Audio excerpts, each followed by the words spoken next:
Bonjour, nous sommes le 27 décembre aujourd'hui. Nous sommes au plein milieu des fêtes. Noël vient de passer et aujourd'hui j'ai envie de te raconter une histoire qui a à voir avec Jésus. Et pourquoi c'est important aujourd'hui de parler de Jésus? Parce que devant nous est une période de campagne de vaccination qui nous attend. Ça a déjà commencé dans plein de pays. On ne se rend pas compte ce que c'est. On sait que pas suffisamment de tests a été fait, etc. Et derrière, on sait qu'il y a quelque chose de pas beau du tout qui est en train de se tramer et que ce n'est pas un vaccin anodin, c'est un vaccin qui manipule et qui travaille vraiment la souche de notre cellule, de notre ADN. Donc on devient comme des OGM humains. On sait ce que c'est l'OGM dans le blé, par exemple, et ce que ça fait avec nous. Est-ce qu'on n'a pas meilleur temps de se référer vraiment à une autre force, cette force qui nous est donnée avec la naissance? Et pour moi, c'est vraiment quelque chose de grand à comprendre. C'est pour ça que j'ai envie de raconter maintenant une histoire. Il y a environ 6 ans, j'ai organisé un voyage aux Bahamas, à Bimini, pour aller voir les dauphins. On était 7 amis et on n'a pas trop vu les dauphins, ils ne sont pas trop venus à nous.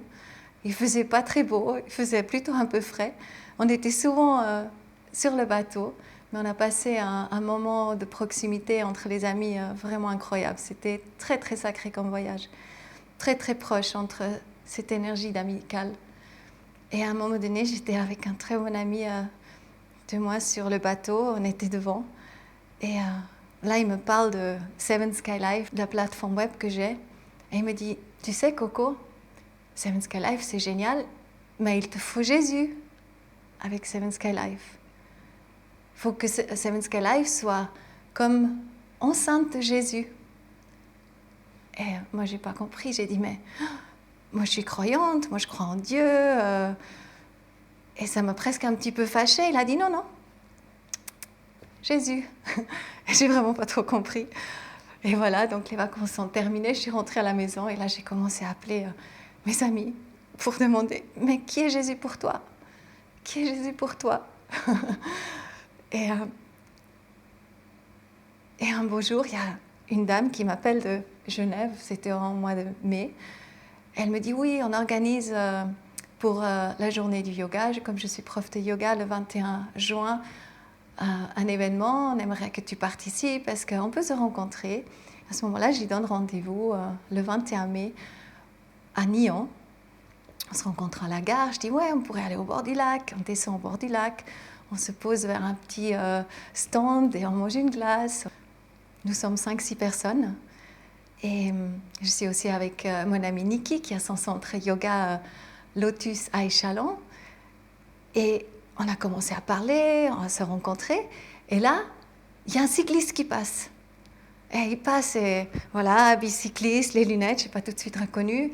Et il dit « Hey, Coco, Niki !» Et c'est une connaissance, quelqu'un que je connais depuis les expositions où j'avais mon magazine Seven Sky. Et on avait souvent eu des discussions et je n'avais pas tout de suite fait le rapprochement, mais c'est vrai qu'il me parlait toujours de Jésus, de Dieu, il était très chrétien. Et j'ai dit « Mais Pascal, pose-toi ici !» Et voilà, comme je ne crois pas en Lazare, mais il y a certainement quelque chose à faire avec toi, que tu sois là. Il dit, ouais, c'est fou parce que ça fait 25 ans que je passe à ce même endroit. Et c'est la première fois, je me dis, oh, il y a un port. Et je viens voir le port. Et c'est là que je vous trouve. C'est curieux. Voilà. Et on a commencé à parler. Il a parlé plus avec moi qu'avec des autres personnes. Puis il commençait à parler de Jésus, bien sûr. Et là, c'était fou parce que je me dis, waouh, c'est beau.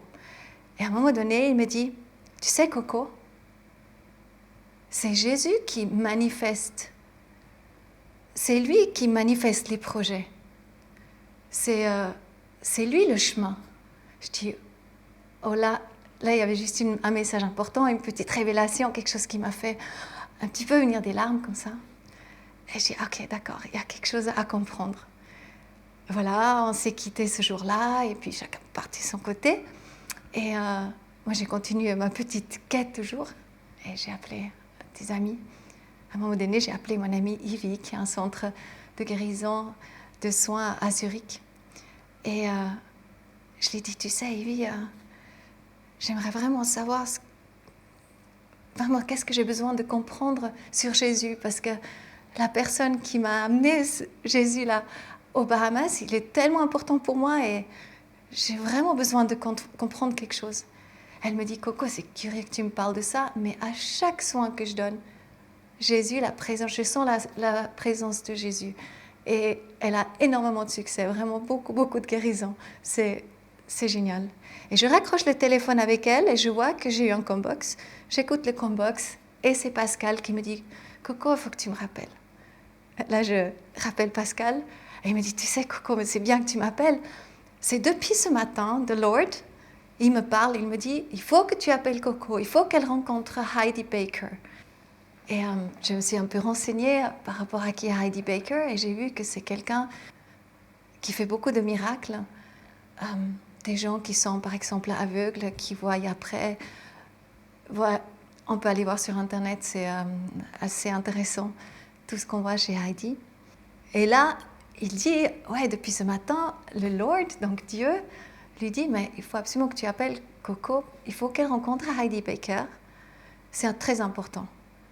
Et Pascal, il dit à cette voix, il dit, mais je n'ai pas son adresse, je n'ai pas son numéro. Et paraît-il, toute la matinée, cette voix lui a dit, mais il faut que tu l'appelles. Et qu'à un moment donné, sur son bureau, il y avait ma carte de visite que je lui avais donnée, je pense, il y a 10 ans environ. Donc, voilà, les hasards qui n'existent pas. Et là, on est au téléphone. Et le lendemain, bien sûr, je me rends à Oran-la-Ville, dans une église évangélique. Et il y a Heidi Baker. Et là, il y a 1000 personnes environ dans la salle. Il y a même des polices qui dirigent les voitures pour faire le trafic et tout. Je dis, waouh, c'est incroyable, c'est grand. Et voilà, donc la cérémonie ou la messe, ou je ne sais pas comment on peut appeler ça, commence. Et à un moment donné, le pasteur, il dit, qui veut recevoir Jésus? Moi, je dis, bien sûr, moi. Et là, il nous demande de venir devant. On est une trentaine de personnes, donc je viens devant. Et là, je suis devant le pasteur, et puis voilà, ils disent des bénédictions, et toute l'église prie pour nous. Et là, j'attends, et puis je me dis, mais qu'est-ce qui se passe maintenant? J'essaie de ressentir quelque chose, si je ressens quelque chose de différent. Et du coup, ça tape sur mon épaule droite, une fois, 2 fois, puis je ne me tourne pas, c'est un peu gênant, puis encore une fois. Et là, je me tourne, et il y a une jeune fille qui me dit, viens, il y a Heidi qui aimerait te voir. Et je la suis, et là, il y a Heidi devant moi, et elle me prend dans les bras, et elle me dit, tu sais, Jésus, il est avec toi depuis toujours, depuis que tu es toute petite. C'est tellement touchant. Et elle me dit, je vais rencontrer beaucoup de gens importants, et il va aussi avoir des énergies pas très jolies, et que je pourrais tout déléguer.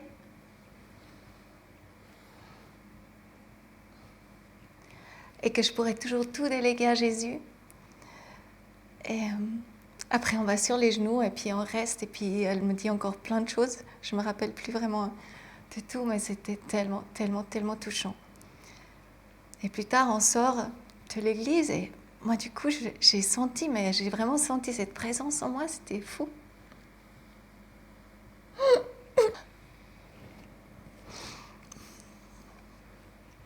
Ouais, ça me fait pleurer. Ça me fait pleurer parce que c'est vrai que c'est fort. Et après, j'ai appelé tous mes amis pour leur dire que Jésus est avec moi. Je pense que c'était très important de comprendre ça. Et aussi, mon ami des Bahamas, bien sûr, c'était le premier qui j'ai appelé. Et ouais, c'est une période incroyable. Et j'étais amie aussi, quand j'étais petite, avec une fille d'un pasteur que j'avais plus vue depuis 20 ans. Et c'est aussi, je l'ai appelée tout de suite pour dire voilà, qu'il est là. Et j'ai vraiment senti cette présence tellement forte. C'était vraiment très, très puissant. Et juste pour finir l'histoire aussi avec Heidi Baker. dans l'église, elle avait montré un film où on voyait justement la guérison avec plein d'êtres qui avaient des personnes qui étaient aveugles ou malentendants. Et à la fin, c'était marqué le claim The Power of Love in Action. Et le site Seven Sky Life, à ce moment-là, il avait le claim Love in Action. Et bien sûr, j'étais tellement touchée. J'avais même une couverture avec le magazine à l'époque où il y avait un être qui sort de l'eau, un skater, et avec le claim Love in Action. J'avais demandé mes graphistes si c'est pas un petit peu trop. Ils ont dit non, c'est tout bon. Mais pour moi, tout ça, c'était des preuves que c'était un rendez-vous extrêmement important. Et moi, je dirais vraiment depuis là, bien sûr que Jésus, il a une toute autre signification dans ma vie parce que je me rends compte qu'il a montré le chemin depuis toujours.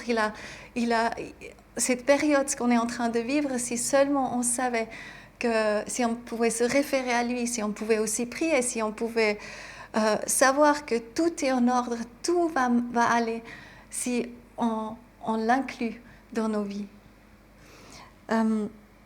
Et dans cette période aussi, justement, où beaucoup d'êtres sont seuls, surtout maintenant encore avec toutes les restrictions, il est encore beaucoup plus important que sentir on n'est jamais seul. On n'est absolument jamais seul. Le plus on s'ouvre à cette énergie-là, le mieux on se porte. Et c'est sûr que le vaccin, c'est pas la même énergie. Donc vraiment, faisons confiance à ce qui nous était donné de naissance. Faisons confiance à ça, il n'y a rien de tel. Et pour le dire, j'aimerais aussi lire quelque chose qui est dans la Bible. C'est un verset de Jean, où Jésus dit « Je suis le chemin, je suis la vérité, je suis la vie. Personne ne peut aller au Père autrement que par moi. Si vous me connaissez, vous connaîtrez aussi mon Père. Et dès maintenant, vous le connaissez et vous l'avez vu. » Philippe lui dit « Seigneur, montre-nous le Père et nous serons satisfaits. » Jésus lui répondit « Il y a si longtemps que je suis avec vous et tu ne me connais pas, Philippe? Celui qui m'a vu a vu le Père. Pourquoi donc dis-tu « Montre-nous le Père » ? Ne crois-tu pas que je suis dans le Père et que le Père est en moi ? Les paroles que je vous dis à tous ne viennent pas de moi. Le Père qui est en moi accomplit ses propres œuvres. Croyez-moi quand je dis « Je suis dans le Père et le Père est en moi ». Ou, du moins, croyez à cause de ses œuvres. Je vous le déclare, c'est la vérité. Celui qui croit en moi fera aussi les œuvres que je fais. Il en fera même de plus grandes, parce que je vais auprès du Père. Et je ferai tout ce que vous demanderez en mon nom, afin que le Fils manifeste la gloire du Père. Si vous me demandez quelque chose en mon nom, je le ferai. Donc, soyons conscients de ce qui est dit là. Je vais aussi la mettre juste en dessous dans la vidéo, qu'on puisse le relire et peut-être méditer là-dessus. Mais nous sommes faits à l'image de Dieu. Donc, faisons confiance en qui nous sommes et surtout, ne nous laissons pas vacciner. Et vraiment, dans cette période particulièrement compliquée, où beaucoup de gens sont seuls, ont perdu beaucoup d'espoir aussi, c'est vraiment le moment à demander de l'aide directement à Jésus. Parce qu'on le voit, il est là, nous ne sommes pas seuls. Et rappelons-nous toujours de ça. Et incluons-le vraiment dans nos vies. Et prenons bien soin de nous. Je me réjouis de te retrouver bientôt. Et merci. À bientôt.